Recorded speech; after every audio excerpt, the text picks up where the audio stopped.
emerging is the populist right, populist nationalist right. But this doesn't even mean that the two are exclusive, because here I think you in India showed us the way. You remember when the Congress for the first time lost big, that Janata Party or not, when they arrested Indira Gandhi for, no? Didn't they also invent this, or at least then later, the second government, where, what was that big government of a guy who first they thought some 15 years ago, who was your president? Not Congress. The one whom many leftists were afraid of, this is fascism here in India. The Bharatiya Janata Party. Yeah, but isn't it that paradoxically, at the same time as, at least officially, being more of an Indian nationalist, he at the same time promoted, basically, didn't it start with him, this capitalist opening or whatever, or not quite? No, it started, I mean, we could say that it even started with Rajiv, Indira Gandhi's second reign, actually. Ah, already there. Yeah. So it was a tendency already. It was a tendency. But what I want to say is that, okay, my point is just so that these two sides don't have even to be opposite. Like the trick of Berlusconi is he can be a populist and at the same time a technocrat. Or Putin, for instance. Putin, yeah. But this is the space. And I think this is a very dark development. Why? Because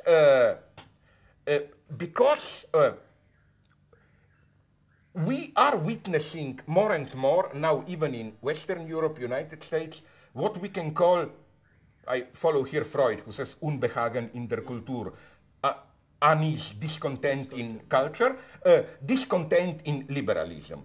But the tragedy, at least of the West, is that the only political power, big one, serious, to put it in the sense of electoral success, which articulates, which almost monopolizes the political articulation of this discontent, are populist nationalists. Right. And here I don't see a way out. You have the ruling pure capitalist party, which is then liberal, blah, blah, and then you have the nationalist populist discontent. But the problem is that they are reinforcing each other. They are, for me, two sides of the same.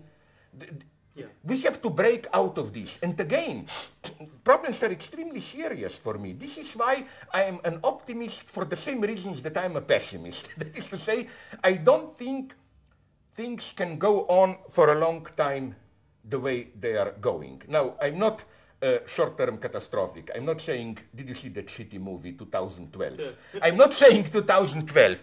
But I'm not also saying about 200 years. I'm saying like 10, 15, 20 years, something will have to happen. There's a very interesting remark that you made, which is that it is easier for us to imagine the end of the world. I copy here Fred Jameson, let me be honest. I took it from Fred. Yeah. Than it is to imagine. But this is, now I want to write a text on it. Literally these days I'm writing it.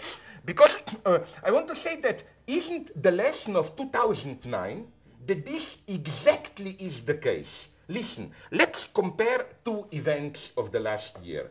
Financial crisis and that ecological summit. We all know it's bullshit, we can all die, but you saw all the oscillations, basically at the end they reached a purely verbal agreement, which I love that works, you know, Samuel Goldwyn, the big Hollywood producer, one of his famous stupidities, but he invented them, he was a genius, I read now. He played with this, he said oral agreement isn't worth the paper it is written on, you know. So I would say Copenhagen Agreement isn't worth. So here, the survival of humanity is at stake. It's, who cares, blah, blah, blah. Financial crisis, immediately they were able to act. Here, the problem was, will they give 50 billion to poor countries in 10 years? There, they were able to give thousands of billions. So you can see precisely, this is the attitude of when capitalism, when our fate is, the fate of life on earth is at stake, oh, we can negotiate, blah, blah, blah. When the normal functioning of capitalism is at stake, it's real. Which is why, this is what I want to develop in this text, it's not as people say, here psychoanalysis enters, here, the conflict between ethics and egotism. Ecological moralists like to claim, yes, we are obsessed with short-term consumerism. No, I think that there is a properly it is as if capitalism is some kind of a evil, demoniac god. You know, because the definition of duty is, as they put it in Latin, fiat justitia perat mundus. I will follow my path of justice even if... Isn't this what capitalism does? Yeah. It's even if we all drop dead, these are just empirical utilitarian considerations. I follow my duty, as they put it, duty to capitalist expansion. So something very interesting is happening here, which tells us a lot about how ideology functions. Here we can also see how wrong is it that conservative characterization of today's ideology as utilitarian and so on. No, there is nothing utilitarian in capitalism. Capitalism is a perverted duty. The message of capitalism is I follow it even if we all die because of it. No. And the role of ideology is to make us love the fact that we will perform this duty, not in fact to... I mean, but this is always I almost admire it, the great trick of ideology. For example, as I quoted somewhere, precisely what you said. For example, another wonderful example, the same operation of ideologies. Listen, let me say something very naive, but most of the people as human beings, they are moderately decent. Let us say we to us are mobilized into the army in some ethnic cleansing operation, no? We have to, we have to kill you, to rape you, blah, blah. I'm sorry to tell you it's difficult for me, for you also to do this. So the problem of ideology is how to convince us to do it. And for example, the Nazis, Heinrich Himmler, provided a wonderful formula. It doesn't ignore this uneasiness, but it interprets my attempt to act against my spontaneous ethical instincts as the true sign of patriotic greatness. Right. Hitler says somewhere, Nazi officers killing the Jews, they're doing horrible things. But isn't this the true love of the country, where you are able even to violate your spontaneous ethical repulsion and do it? That's the true ethical greatness. Which is why, incidentally, here I'm getting, although I often appreciated great admiration for, not for religion as such, I'm an atheist, but for certain social logic of religious practices. Here, nonetheless, I love what, I think it was Steven Weinberg, the cosmologist, who said something very vicious.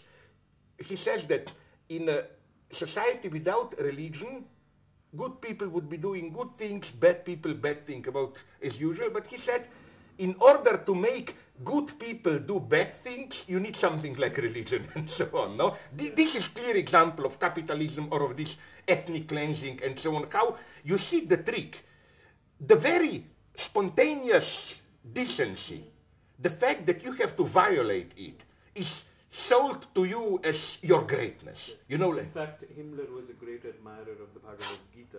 I know. Because of this fact that Arjuna, Gita, God tells Arjuna to overcome his human decency and slaughter in the absolutely. This is why India, I will now write something about it, more and more interests me, because you are for me the site of this basic ideological tension at its purest. On the one hand, you have the laws of Manu. Okay, now I'm repeating British colonialist and folk, but let's say all the tradition linked to it, which is for me, together with the other big counterpoint, which is Confucius. These are the founding, for me, ideological texts.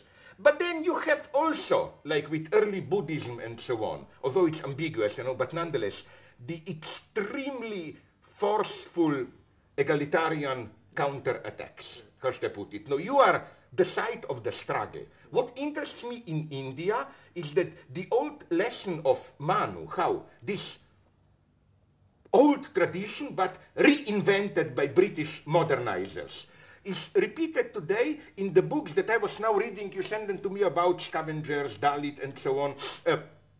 What interests me very much is how one of your books claims this, that in the early 19th century, this sheet cleaning, scavenging was very marginalized.